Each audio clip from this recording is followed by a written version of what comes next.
In this lesson, we're going to talk about a very important feature of Claude, which is called projects. A project is a dedicated workspace inside Claude that has its own context, files, and instructions. So projects in Claude are represented by a little folder symbol. So that's one way to think of it. Like if you have, let's say, back in the day when people had paper files, right, you would have different folders to organize your files, or on your computer now, you have different folders on your hard drive to organize everything that you have stored on your computer. So similar concept applies to Claude projects. It's basically, projects are basically like groupings of chats within Claude that help keep you organized. But it does go beyond the organizational level, because you can give Claude specific instructions for each project so that it knows like what its role is and specific things that you want it to do, or ways that you want it to function that should apply just for that project. And also each project can have its own files. So if there are certain documents or other things, files that you want Claude to reference and use specific to the project, you can keep them there. So it's basically like a workspace and not just an organizational system.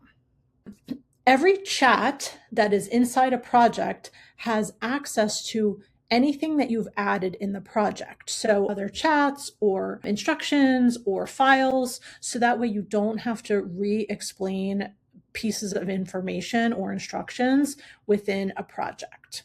So to get to your projects in, you just go to the sidebar on the left inside Claude Chat and you click projects. You'll be able to see all the projects that you have created. You can select a new one. If you're starting from scratch, you click new project, you give it a name, you can put in a description here. The description is just for internal purposes, so don't stress too much about what you write there.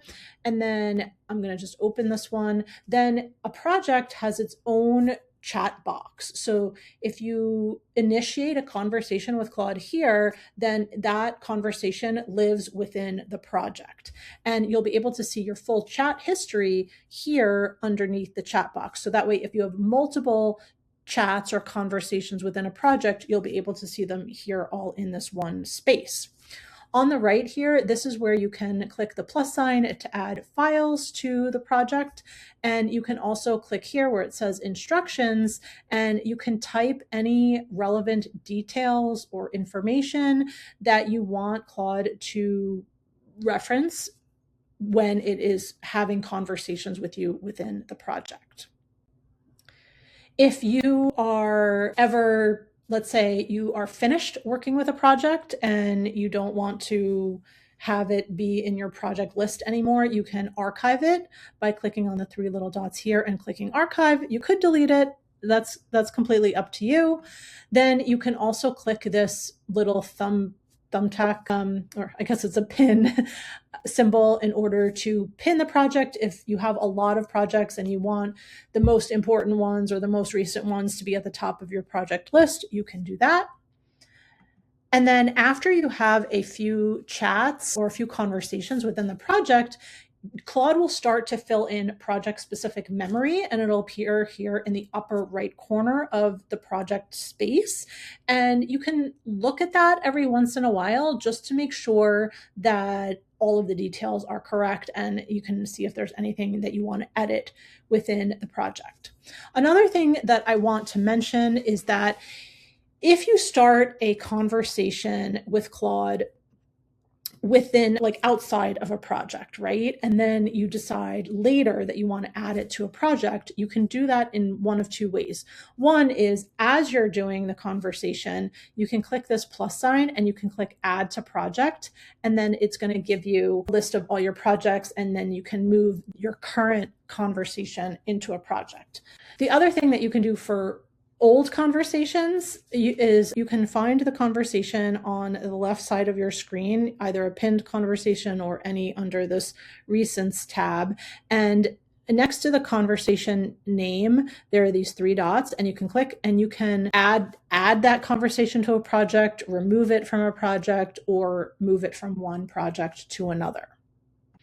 So let me give you some examples of when you would use a project.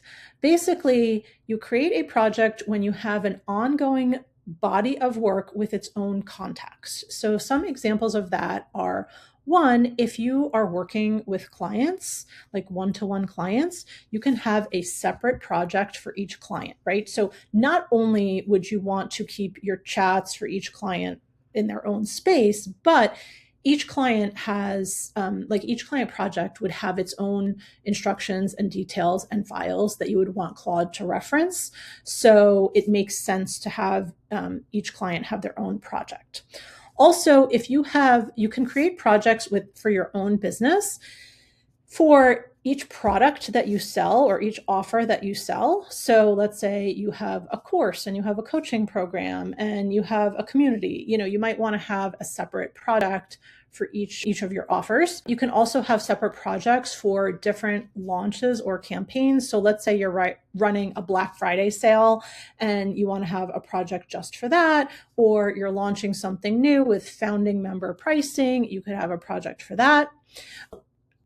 You can also have projects for internal processes, for example, like content creation or email marketing or accounting, so there are a lot of different ways that you can use projects, but the basic idea is anytime that you have specific files, instructions, and chats that are relevant to a certain topic, create a project for it.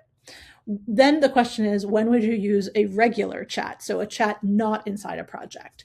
You would use that for a one-off task, for just asking Claude a quick question, or anything that doesn't have ongoing context. In those cases, a regular chat is fine. But the short version is that projects are for work that you keep coming back to.